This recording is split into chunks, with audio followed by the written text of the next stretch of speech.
Hello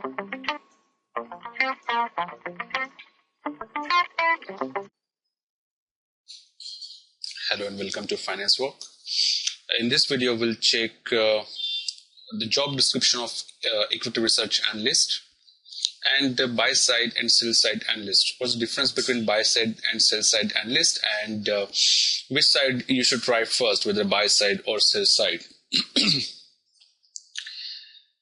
An equity research analyst applies statistical skills, investment skills, and economic acumen to evaluate a company or industry or economy's financial data, asset selection options, and recommend trading opportunities and investment advice to a firm's trader.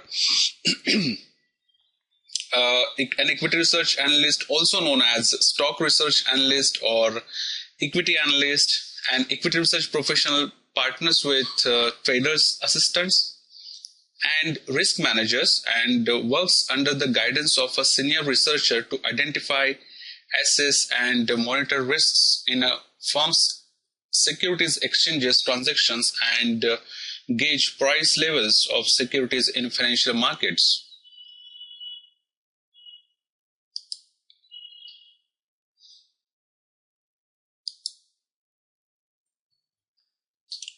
Let's check job description of equity research analyst. First, we'll start with responsibilities. An equity research analyst assesses financial and operating data for a sector, country, or company and studies economic trends and developments in stock markets. Based on this data analysis and profitability ratios such as profit margin, that is net income over sales revenue, and return on equity, that is net income over owner's investment, an equity research analyst recommends investment and asset selection ideas to a financial institution's proprietary traders, clients, or portfolio managers. Okay, let me tell you in brief that currently we are discussing about sell side analyst. So sell side analyst will interact with proprietary traders, clients, or portfolio managers. Now these clients could be hedge fund managers also. A proprietary trader uses corporate funds to buy, hold, and sell securities on financial markets. An equity research analyst also partners with risk managers and assistant traders to ensure that traders follow proper risk management procedures when engaging in financial transactions. Like say for example, a research analyst specializing in the telecom industry may advise a trader to buy stocks of a telecom company that show a strong growth potential. Now, after responsibilities, let's see education and training. Okay, what education is required for equity research analyst and training he should go for. Okay, an equity research analyst typically holds a bachelor's degree in finance or investment analysis. Although a professional with a master's degree is not uncommon in the field. The Masters of Business Administration, that is MBA degree in finance, is a popular degree among equity research analysts. An equity research specialist with a quantitative background usually has a master's or doctorate degree in financial engineering, statistics, economics, financial mathematics, or econometrics. Senior equity research analysts hold advanced degrees such as master's or doctorate degrees in economics or investment analysis. Some professionals also have professional licenses such as certified public accountant or chartered financial analyst, that is CFA designations. If you ask me about India, in India you need to be MBA or CFA or a graduate with 1 or 2 years of financial analysis experience, excellent skill set and mindset to get into equity research.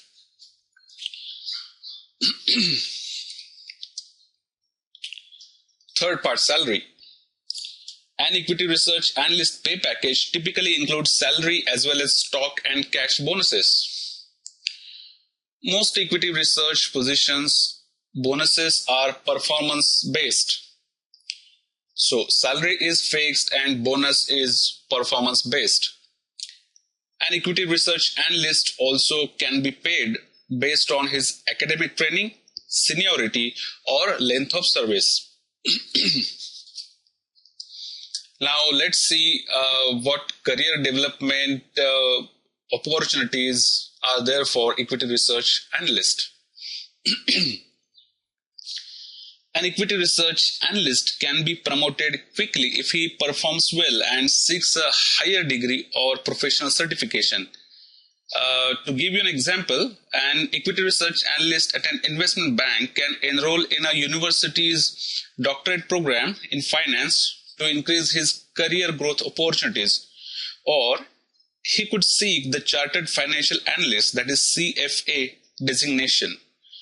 A skilled and competent equity research analyst usually moves to a senior role within 3 to 5 years. I repeat, a skilled and competent equity research analyst usually moves to a senior role within 3 to 5 years. A research job generally requires sharp investment analysis skills, business acumen, and data evaluation expertise. Listen carefully. A research job generally requires sharp investment analysis skills, business acumen, and data evaluation expertise. Now let me remind you once again, these skills are important for equity research job all over the world. So if you're working in India, US, Singapore, or UK, you need to have these skills. I repeat, sharp investment analysis skills, second is business acumen, and third is data evaluation practice. Accordingly, an equity research analyst chances of career growth depend on length of service, seniority, performance, and staffing needs. Professional credentials and academic training also may be career boosters, like I mentioned about CFA, MBA, and CPA also. A graduate research analyst may seek an advanced degree such as a master's or doctorate in economics, statistics, or finance to be promoted faster. Now let's check working conditions. An equity research analyst generally works Monday through Friday from 8:30 a.m. to 5:30 p.m. However, business conditions and developments in stock markets may affect his schedule. For instance, he may work longer hours at the end of the quarter to help a company file regulatory documents with the SEBI or SEC in US.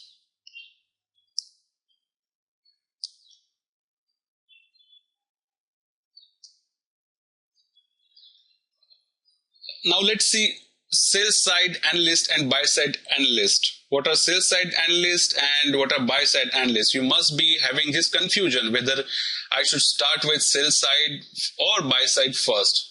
And what's the kind of work sales side or buy side analysts do? So in this video, I'm gonna cover what's sales side and buy side and which side is important to you at the start of your career. Okay. So after knowing the job description, working conditions, and career development opportunities, you have decided to be an equity research analyst, right? All right. Now tell me, do you want to work on the buy side or the sell side? Confused? I don't know what's the sell side and what's the buy side. Okay, let me explain first. All equity and credit analysts perform research in order to make buy and sell recommendations. The ultimate user of those recommendations and the clients who pay the bills determine if you are on the buy side or the sell side. Okay, I repeat and listen carefully. The ultimate user of those recommendations and the clients who pay the bills determine if you are on the buy side or the sell side. Okay, let's start first with sell side analyst. Sell side analyst, also known as ERA, that is Equity Research Analyst, are generally the analysts you see on financial news channels recommending stocks. So CNBC, NDTV, we see there are different analysts discussing or recommending stocks. They perform research and make recommendations that are sold to others to use. This is why you see them on television, right? Sell-side analysts do not use the research for their own portfolios. Then what's their goal? Their goal is to sell their research to others to use in their portfolios. Generally, this research is sold to the buy side. Now, buy-side analysts are the clients of sell-side analysts. I repeat, buy-side analysts are the clients of sell-side analysts.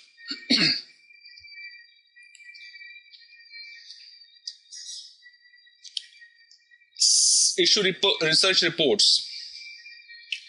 Sell-side analysts closely follow companies and issue research reports and earnings models for their coverage universe. Their coverage universe is usually focused on a specific niche or sector, for example, telecom, healthcare, or metal. If you have ever listened to a company's quarterly conference call, then you have listened to sell-side analysts, as they are typically on the calls asking questions of management.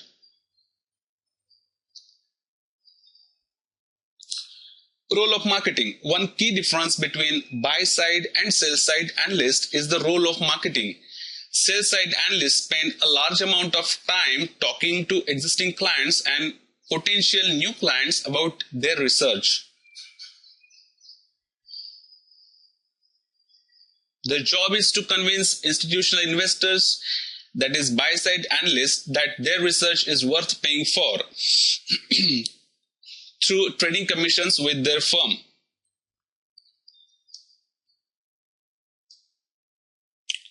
Backing up a bit, sell-side analysts are typically employed by two types of firms.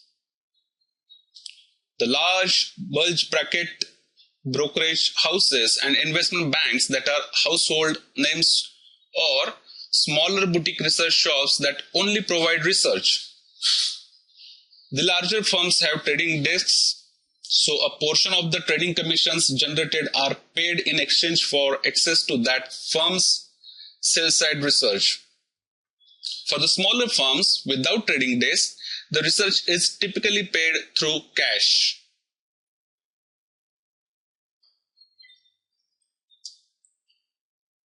Conflict of interest.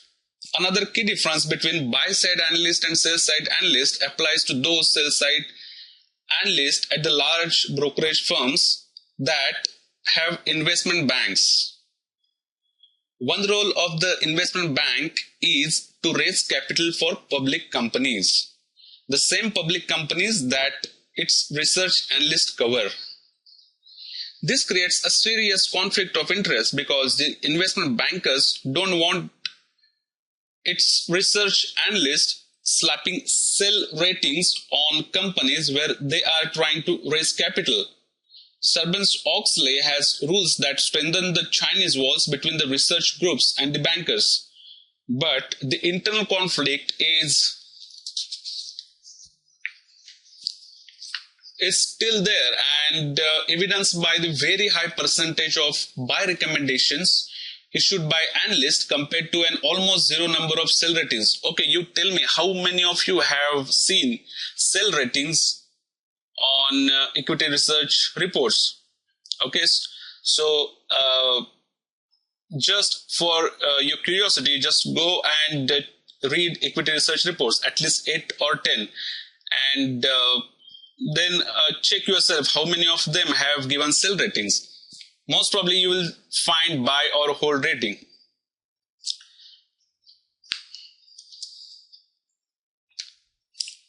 Part of a triangle. Okay, at the end of the day, sell-side equity research is part of a triangle that also involves sales and trading. The way it works is this. Equity research generates investment ideas, sells pitches the ideas to investors, that is buy-side clients, and then the buy-side clients execute the investment ideas through the traders to generate commissions, which is how they all get paid. You understood? Okay, let me repeat. The way it works is this. First, step number 1, equity research generates investment ideas. Step number 2, sales pitches the ideas to investors, that is buy-side clients. And step number 3, the buy-side clients execute the investment ideas through the traders to generate commissions. So this is how they all get paid. Now, since we have covered sell-side analyst, let's move to buy-side analyst. Buy-side analysts perform many of the same functions as sell-side analysts. That is, research companies, financial modeling, make buy or sell recommendations, etc.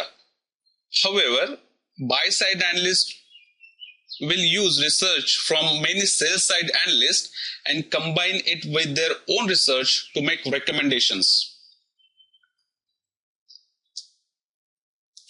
Proprietary research. The main difference is that buy-side research is proprietary and is used for the purpose of managing a portfolio of their clients' money. Buy-side clients are pension funds, endowments, high net worth individuals, retail investors, etc. that give their money to a professional investor to invest on their behalf. If you have ever owned a mutual fund, you have given your money to the buy side.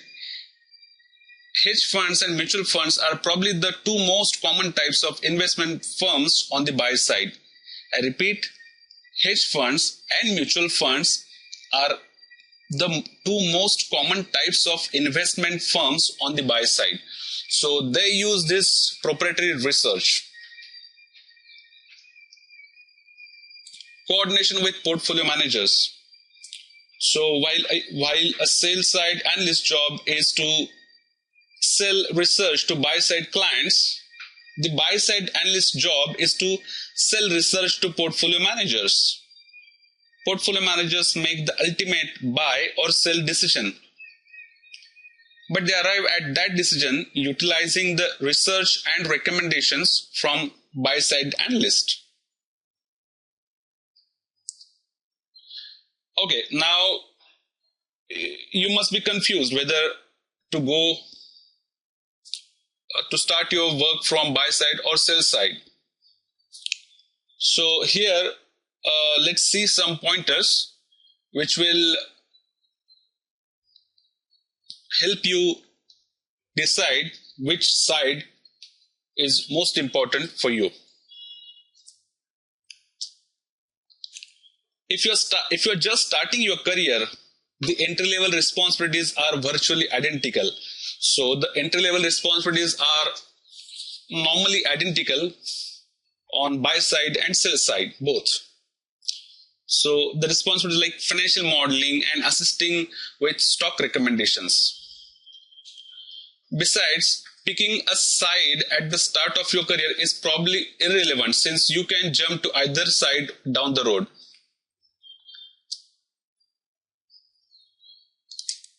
So, however, note that you typically see sell-side analysts jump to the buy side, but you rarely see buy-side analysts jump to the sell side. So, I repeat, you typically see sell-side analysts jump to the buy side, but you rarely see buy-side analysts jump to the sell side. Why? I've heard many different reasons from the people I know who have made the jump, but I generally think it's because most analysts want to see their hard work implemented instead of simply selling it off to someone else to use. So sell-side analysts, they write equity research report and sell it to buy side. But buy side people or analysts, they implement the idea or strategy given by sell side analyst. So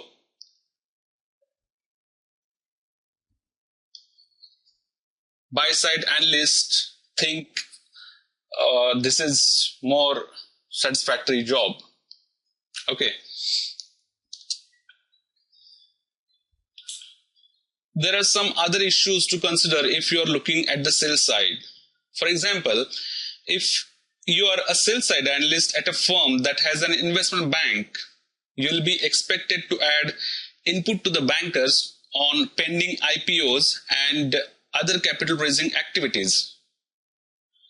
Regardless, these activities and the analyst compliance issues can be a drain on your time when all you want to do is research and analyze securities.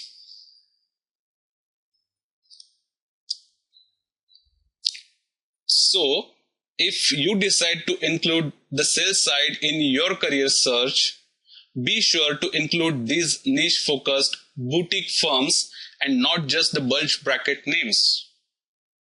You might be surprised at how much better life is at a small firm compared to a large firm. Okay, I have worked in small firm and a big credit rating agency also. Let me tell you, the research I did at a smaller firm was more satisfactory. It gave me very good job satisfaction because you get a lot of freedom, you get to work on different projects. So my advice is go for boutique firms first, where your research skills will be brushed. You can learn or acquire a research and analysis skill set, and then after initial 1 or 2 years you can apply to investment banks.